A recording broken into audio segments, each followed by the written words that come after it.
Graham of allpublicart.com. Tell us about it. Hey, John, how you doing, man? Pretty good, It's thanks. great to see you, and I love the red outfit, bro. Thank you. You look like an artist, man. Are you an artist? You could say that. On your spare time. So we are allpublicart.com. It is a platform for visual artists and art collectors to trade artwork. So we have a token called the All Public Art token that's going to be minted in a few months, and it's designed to store the provenance of artworks. It's designed to minimize counterfeit art, and we also want to help empower artists by allowing them to verify their track records on the blockchain so that art galleries can look at their careers and see if they're thriving and where they are. And the whole goal is to make sure that we bring this global community together. So allpublicart.com exists for any artist, any creative, any art collector to get engaged. So you're not talking just digital or online art. It can be any kind of art, like even on a canvas or on the street or whatever. Yes, we're looking for visual artists and visual art. So we do digital arts, we do sculptures, paintings, prints, and so on. We support, which is very rare, street artists who want to create, works that are connected to material items and like merchandise and so on.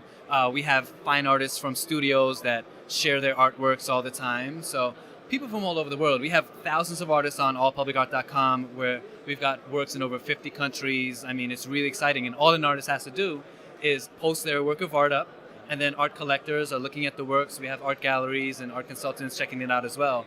And, it's about connection. It's about people. We care about the art community. We don't take a percentage from the artists. There's no commission involved. We make money from a bunch of other ways. And the goal of that was to make sure that we empower and protect the artist. I want to know about those bunch of other ways. Sure. Yeah, so how do we monetize? So what we do, we also collect data on the platform. So that data will be sold as a fee for any interested party, maybe an art gallery, maybe a consultant or an organization.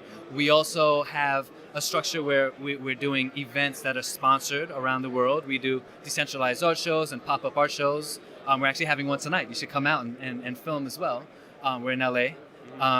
We also do advertising on the platform. So the whole goal was to figure out the secret sauce for monetizing without being in the artist's pockets. Because traditionally in the art world, a commission of between 40 to 60% is taken from the transaction. And that has hurt a lot of artists and art collectors in the past. We understand it because, a gallery needs to pay the light bill and rent and so on.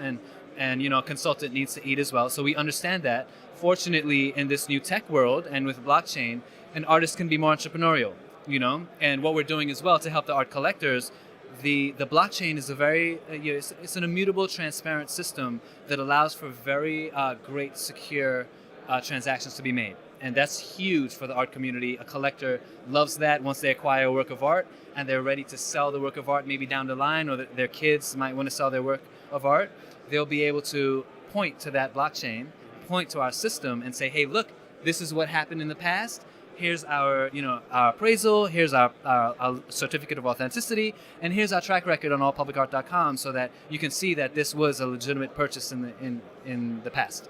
Can I ask, how do you track the provenance of a work of art if it's not digital? Sure, so that's a great question. So for physical objects on the blockchain, there are multiple ways for artists to do it, and we have a bunch of different options for the artists to choose from. So let's say an artist has a work of art that is really precious to them. They can attach a micro RFID chip. It's about 3 millimeters large, and they can attach it to the back of the artwork, and they can connect it with a transponder directly to the blockchain. If it happens to be a work of art that's like a sketch or something that, they just want to kind of sell for maybe $20, they can also have like a QR code, or they can have like an ID that they write on it. So it definitely varies in terms of the level.